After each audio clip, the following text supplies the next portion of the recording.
সৌর বিদ্যুৎ থেকে ডিপ দিয়ে পানি তুলে এই কৃষি জমিগুলো চাষ করা হয়। খুবই সুন্দর দেখতে পাচ্ছেন।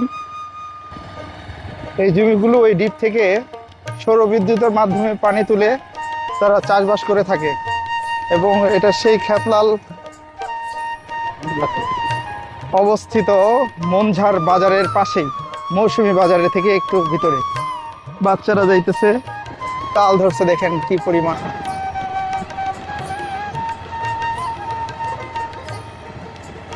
কি পরিমাণ তালের গাছ।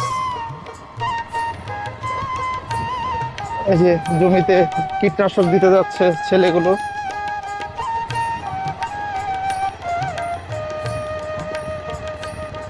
শান্তির নীড়, এখানে নামাজ পড়ে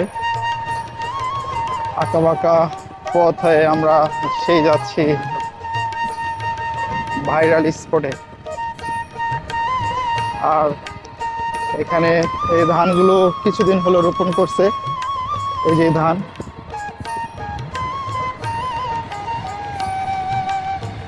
বিকেলের হাওয়া এবং বাতাসটি সত্যি অসাধারণ, মন ছুঁয়ে যাচ্ছে বাতাস। আলহামদুলিল্লাহ। এই রাস্তা দিয়ে আজ থেকে 3-4 বছর আগে এসেছিলাম, আবারও আজকে যাচ্ছি আলহামদুলিল্লাহ।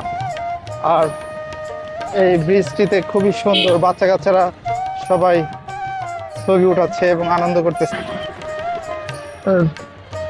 এই যে আকাশের ভিউটা দেখেন কত সুন্দর, অসম্ভব সুন্দর প্রাকৃতিক দৃশ্য। সামনে আরেকটা ব্রিজ। এগুলো বর্ষাকালে পানি থই থই হয়ে যায়, যদিও পানি এখন কমে গিয়েছে। যে পাশে নদী, একটা ছোট্ট খাল, এই যে ছোট্ট একটা খাল দিয়ে পানি প্রবাহিত হচ্ছে এবং মাছ পাওয়া যায়।